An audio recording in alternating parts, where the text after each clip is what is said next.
What's up, everybody? This is Cody, aka DFS Project, here coming live with PGA Tout, breaking down the Zurich Classic. So this is the first time we've done a video together. I'm excited about it. It's a betting video, and so it's not DraftKings or FanDuel, but we had the betting odds pulled up, and we're ready to get into this tournament. What do you think of this tournament, man? How's it going? Going well. Thanks for having me. Excited to be on with you. I am interested in this tournament. I don't know how excited I am about it, but I'm intrigued by it. I have some thoughts on it for sure, and definitely happy to talk through the board with you. Exactly. So we have betting odds pulled up, which we're going to go over basically just the outlier winners. The prop bets are kind of hard to get to because this is a team tournament, and this is a lot of luck going into this because it is a two-man team. It's not just your regular kind of stroke gain every now and then player. So, but starting up top, we have Jon Rahm and Ryan Palmer. So this is easily the top team with Xander and Cantlay. The history that Palmer has here is uncomparable to many guys. I mean, he's the king of this course, basically. It's the Ryan Palmer course is what I like to call it. So Jon Rahm and Ryan Palmer, I mean, it's going to be the fan favorite, and I don't mind this pick, but what do you think about this pick, man? Yeah, I mean, they are the favorites, rightfully so. I see they're the co-favorites on this board. I would say they should definitely be the clear-cut favorites, being the defending champs. Jon Rahm is by far the best player in this tournament. And as you said, Ryan Palmer always seems to play his best golf here. Right. So they should be the odds-on favorite. I don't think you have to bet them. But, if you only wanted to bet one group, or even, I know we're not talking about DFS, but if you want exposure to them, I think maybe DFS is the way to go, just because these odds are tight, and it's a wonky format. So the best team is not always going to win. There's going to be some surprises out there. So you don't have to bet on, but they should be the favorites coming in. Right. Which, I mean, ever since Ryan Palmer even changed his game compared to how he was in 2019 when this last was played, it's a whole other beast. But speaking about news and course previews, so this is basically a par 72. 80 teams are here, 35 make the cut, including ties. Basically, in DFS, it's different because you can only pick one player from each team in DFS wise, but betting wise, you obviously pick the group. This is a team tourney, so it's basically brand new to a lot of us who play DFS and kind of chip in with betting. So I'm excited about this tournament. Round 1 and 3 are 4-ball, and then rounds 2 and 4 are alternate shots. And a big key piece to this for me is complementary skills. So basically, you don't want two guys who are ball strikers and they can't putt. So you want guys who basically compare with each other. You want one ball striker and you want one putter, basically, to fill out the team. Do you have any thoughts on like the key news and course preview for this tournament? Yeah, I think we'll get into it when we go through the groups. But there's two teams here, as you said, who really stack up ball striking and putting specialists that I have my eye on for this week in particular. And like you said, the best ball is 4-ball, so everybody's playing their own ball, and the better score of the two in your team is the score that you take. That's where you see the low scores, and that's where I see teams really separating themselves. Last year, I think it was Sabatini's group. They opened with a 60. They shot 12 under in the first round. So you're going to see scores that you definitely would not see in individual stroke play. And then an alternate shot, it's going to be more typical scoring. So a lot of guys might even be even par on Friday and Sunday. But if you're able to shoot under par on those days and then go real low on best ball, I think that's the recipe for success here. So birdie makers is definitely who I'm looking for, guys who can separate on Thursday and Saturday. Exactly. But going back to the betting odds, so are you getting any pieces of Xander and Patrick Cantlay, or are you just kind of staying off of them? Yeah, me personally, I'm not going to spend any amount of units on this that I can't live losing. I'm keeping my units pretty low here, which means that I'm really just looking for a few longer guys. Everybody's different. People might want to just pick one or two and keep it at that. That's fine. If you were to look at the guys sub 20 to 1, I think the best value is probably Cam Smith and Mark Leishman. Two Aussies know each other well, good chemistry, both look great at Augusta. We saw Cam Smith at RBC looked even better. So he's trending well. Two guys who are good at scrambling good short games, which I think is very important in this format, just to save each other. If one has an errant shot, you got to scramble for par and save it. So I like those guys at 10-1. I probably won't bet them. I won't bet them, but they're interesting at that price. Yeah, for me, I'm kind of fading Xander and Cantley even in DFS just because of Cantley's recent play. I've been burned by him so many times lately that it's not even funny. So, and then just the way Cantley has brought himself to the game lately, he just mentally isn't there. Like we saw some in the press conferences, like the girlfriend problems. He's down in the dumps about that. He's arguing with his caddy, hitting his foot with the putter. It's just not there for him right now. His game is not the same, and we've seen it obviously the way he's been playing. So I'm just not on him at all. I like the Aussies, like you said, with Cam Smith and Leishman. Cam Smith has been on fire. He's a whole other player this year. I mean, it's just crazy how much his game has changed recently that I'm liking Cam Smith a ton. And then Colin Morikawa and Matthew Wolff, I'm kind of staying off of. I just don't like the way Wolff has been playing since the injury. It's just not been the same for him. Are you getting any of Morikawa or Wolff? I thought about it, and I thought that these guys were going to be maybe even like the co-favorites coming into this. If Colin Morikawa had won last week, maybe they would have been. But both of these guys' putters are a little concerning right now. Yeah.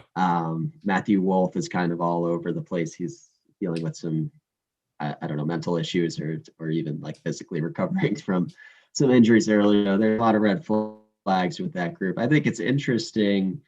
If Matthew Wolff were to bring his A game and he did look okay at the match play, the thought of adding some distance to Colin Morikawa's next shot is interesting in an alternating shot where he usually gives some strokes back off the tee. He's not the longest of hitters, but Matthew Wolff is one of the longer hitters. So if Matthew Wolff is on and Colin Morikawa is now reachable in 2 on par 5s in alternating shot, they could be dangerous, but it's a pretty big if. Looking at the way he's been playing. So I'm probably going to fade that group as well. Right. And then Bubba Watson and Scheffler, they're just too inconsistent. Yes, they can get hot here, and I like the course history for Bubba Watson, but it's Scotty Scheffler is my only issue. That's plain and simple how this is going to go for me. I don't trust Scotty Scheffler at all, and it's just a guy that I'm just pretty much fading in all formats, including Fiano and Champ. I don't like that the complementary skills are not there. They're basically both heavy ball strikers, and if it gets the putting, they're not going to putt at all. Like, it's just not even going to look well for them too. So for me, I'm kind of fading Bubba and Tony. What do you think of these two teams? Yeah, Bubba is a guy that's burned me a lot this year. Yeah. He's looked good in the models for a long time. He closed out the 2020 season on a ball striking tear, and he kind of just left that in 2020. He hasn't really been his same self. He looked okay at the match play as well. But I'm not good. That's not enough for me to get on him, even with the strong history he has here. And Cam Champ is a guy who I think he gets a lot of popularity. It kind of juices up his number a little bit, but the results haven't really been matching the name. I'm higher on Tony Finau than most, and Tony has his reputation for not winning an event. It does seem kind of appropriate that this would be the sort of event that Tony would win, and just still have that asterisk of not really winning a real tournament. So I can certainly see that narrative, but I will not be playing either of those groups. Right. So then two groups I don't mind getting to is Billy Horschel and Sam Burns and Chris Kirk and Brennan Todd. So Billy Horschel, I mean, he looked good in that tournament that he basically outplayed a lot of guys. I mean, in the bracket tournament, he was on fire. And then Sam Burns, we know the driver can get hot with him. He's had some moments here and there of greatness. I don't mind this group at all. And I don't mind Chris Kirk and Brennan Todd, who are both very, very comfortable with each other. They were college roommates for 4 years. They played together a ton. They know each other off the golf tournament, away from the golf tournament. So I'm on this team a ton with Chris Kirk and Brennan Todd. Do you like these two teams here? I really like both these teams. I bet Horschel and Sam Burns. That's the highest I went up the board to bet. I think if I had to pick one team, that's the team I like the most. Billy Horschel has won this event in both the team play and the individual play. Is the only guy to do that. And Sam Burns is an LSU guy, so he's probably can assume he's played this course a ton. Agreed. It's basically his home course for that school. So A lot to like about him. Another thing I like with Burns is we know he can go low. He can make birdies. That's going to be dangerous in the best ball format. If he's, his problem is he can't really put a full round together. So for every birdie, he's getting bogeys. This is the perfect format to kind of offset that. Because if he's getting bogeys and course will pars those holes, it offsets in best ball. So I like the way that team stacks up. And then, like you said, great chemistry with the Kirk Todd pairing. I did not bet them, but that was a tough decision to make. I definitely like them a lot here, and two guys with really good short games, which just going back to what I like about that Smith and Leishman group. You're going to want somebody to pick you up if you have a bad approach shot, especially in the alternating shots. So they should hang around. I would imagine that they're going to make a top 10 bid. Right. And then Willett and Hatton, not really for me.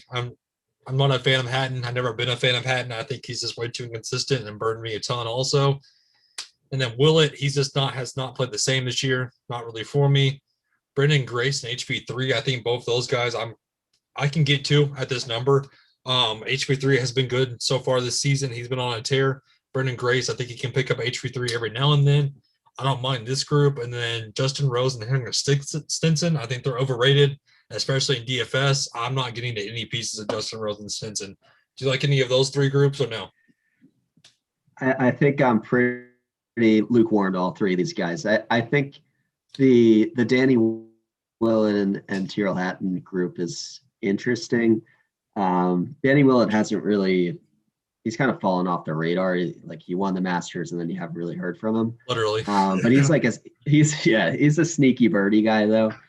He was ranking pretty high in just the research I was looking at for birdie or better. So he could be a surprise, but I don't love these odds for that group, to be honest, especially just compared to the guys above them and Billy and Kirk. So I'm going to fade those guys. And I think Brendan, Grace, and Varner are actually picking up a lot more popularity, especially in the DFS.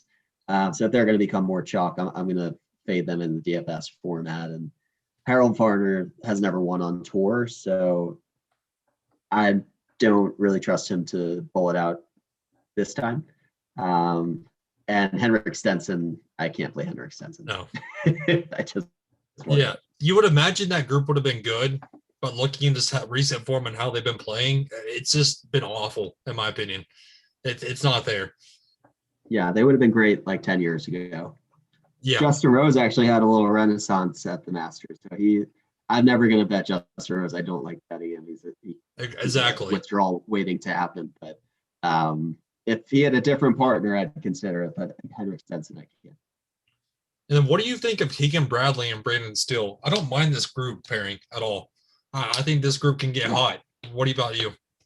This is the first one I was talking about, complementary players. So yeah, 110%. Bradley, he might be the best ball striker besides maybe Colin Morikawa in this field this week, and he just can't putt to save his life. Brendan Steele's not the greatest putter in the world, but he's a pretty good putter. He's at least field average. So I would trust him to clean up some of Bradley's approaches in alternate play. And I think Keegan Bradley can go low. If the putter gets hot in spurts, he can go low and make some birdies in a best ball. So I think this is a sneaky team. I didn't bet it because there's another group that I think is the more extreme version of this that I think is higher upside, but I think that's definitely an interesting play this week. Yeah, putting compared to Keegan Bradley, it Stills is way times better. So that's what I'm looking at. I'm not getting any Louis. I don't trust him at all. He could even pull out of this a bit tomorrow, and I wouldn't be surprised, to be honest with you. So, yep. For telling Strillman, I wanted this group, but I'd rather get to a guy like Keegan Bradley and Brandon Still, honestly. But the group I know we both like a ton. I've been a fan favorite of Max Homa for a long time. Is this group with him and Taylor Gooch? I mean, both these guys literally are best of friends. They talk each other up nonstop. They're good friends outside of the golf tournaments. I mean, this group, you can literally just tell them that they're almost brothers, in my opinion. And I've talked about Max on my time based on his mental game ever since he went on the podcast, and he talked about his mental game being 110% better. I just been a fan favorite of his. I think this group can easily win it here, and both guys complement each other so well that I think they're both amazing for each other. At 3,300, I don't mind this pairing at all, and I'll bet them any day of the week. Yeah, I'm totally with you. I think even if I did not have money on this event, this is a group that I would pencil in to want to follow along and watch because these guys are just so much fun. To watch play, to watch talk about the game on Twitter. They're great Twitter follows, both of them. Homa just won recently. Taylor Gooch has made some really good runs in big tournaments. He had a high finish at the Players. I think he finished top 5. He's a gamer for sure, and he's a young guy who's just getting better every week. So I'm surprised by where they are on the board. I think these guys have a much better chance to win than, say, like a Brandon Grace and a Harold Varner. If they were 23 instead of 33 to 1, I think that would probably make more sense to me, and I would still probably consider them. They're definitely my second favorite, or I guess the second best odds of a group that I bet here after Billy Ho. And then Hovland and Ventura. Hovland, the game is there for him. It's just I wish he was paired up with somebody different than Ventura. That would have made a little bit different for me. I'm not getting into much of this group though. I'm not getting any of the Glove and Reeve. Are you getting any of those two groups or no? I'm not, but I have seen a lot of Oklahoma State narrative chatter with Hovland and Ventura, old college teammates. Yeah. It seems like their home college course is a decent comp to TC Louisiana, so I think that's interesting. And Ventura is he's not great all around, but he's very good on the greens. So that could really complement Victor Hovland's game. If he's just hitting greens in regulation and alternate shot, that could be interesting. But you're right. I'm not jumping to play that group. And I guess they're going to go as far as Ventura will take them. Agreed. And then Sanjay M and Benny on. Do you like this group at all? Because I'm not a favorite of this group whatsoever. This is the other group I was talking about. So you have you got Keegan and Steele, which is a ball striker specialist who can't putt. And that's exactly who Ben On is too. He is actually worse than Keegan Bradley at putting, if anyone can believe that. So a guy I would never bet outright, but now he gets Sung J M, who is before 2 weeks ago was number 1 in every putting metric. He had a little bit of a, he hit a wall the last couple of weeks, but overall, historically, he's a very good putter. So the combination of these two guys together, I think, is awesome. They've been on a President's Cup team together. They're pretty good friends. They should have good chemistry. Sung JM is one of the best, overall players in this field, and you're getting him at 40 to 1 with one of the best ball strikers in this field in betting on. So I think there's a lot to like about these guys. I think they're flying a little bit under the radar. And they definitely have the win equity compared to the other guys in this range. I like them a lot. See, I'd rather go to Doug Gim and Sue at a better number. That group, I think, can get it done here. Well, for me, I did both. I mean, you can go that route. So either way, I couldn't decide, so I took them both. Right. And then I wish Hoffman had a better partner than Watney. I mean, this Watney with the cuts will tell you everything that you need to know about Nick Watney. So make it 1 out of 14 cuts. So I just wish, because Hoffman has been on a tear recently. I mean, his game has transformed also. And if he only had a better partner, I think I think they could do well here. But given it's Nick Watney, good luck. I mean, that plain and simple. Yeah, man. I bet Charlie Hoffman, I think, the last 3 weeks. So it's probably for the best that I take a break for 1 week. He gets Nick Watney. That's enough for me to say I'll look the other way. And, right next to him, you have Doug Gill and Justin Soot, 2 guys who are 2 young guys coming on the scene, have both shown pretty elite flashes early on. So was the 36-hole leader at Corrales. I had an outright on him. He kind of fizzled out on the weekend, but looked really good, has a top 10 within his last 5 starts. So, the game is there. He's just, his problem is he doesn't have the tour exemptions. So he's here on a sponsor exemption, I believe. He just isn't qualifying for many events, but when he's in them, he plays really well in them. So he might fly a little bit under the radar. I know a lot of guys are still talking about him, but that's a really good number for him. And Doug Gim, we already know he's kind of proving it. He was on a tear on Sunday Right. for the RBC. It looked like he was going to birdie every hole. And he looked great at the Players as well in a great field not too long before that. So this team could do some real damage, and I love them as an outright. So overall, before we leave, what's your favorite bet for this tournament for the outright winner? Well, I'll go off the board because my favorite value this week, I got them at 90-1 on DraftKings. I don't think they were that high on most other books, but it's Eric Van Rooyen and Wyndham Clark. My overall betting strategy this week is don't put too many units into it. Find some longer shots. Hopefully you get a sweat out of them. And those guys are the perfect example of a big number that have big potential. They fit the course very well. Wyndham Clark is a bomber, one of the longest guys on tour. This is a course that's over 7,400 yards. So you're going to need distance, and that's going to help set up birdie and eagle opportunities.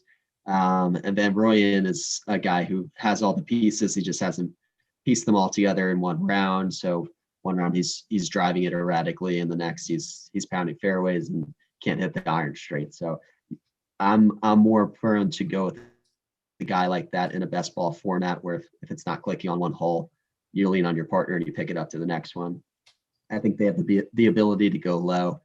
And at 90-1, that's a juicy number. So I would say that's my favorite bet off the board. And the team that I'm most confident in that I bet to win would be Horschel and Burns, just given the familiarity with the course and just their setup for this. Yeah, I think for me, it's Homa and Gooch. I think they're my favorite bet so far.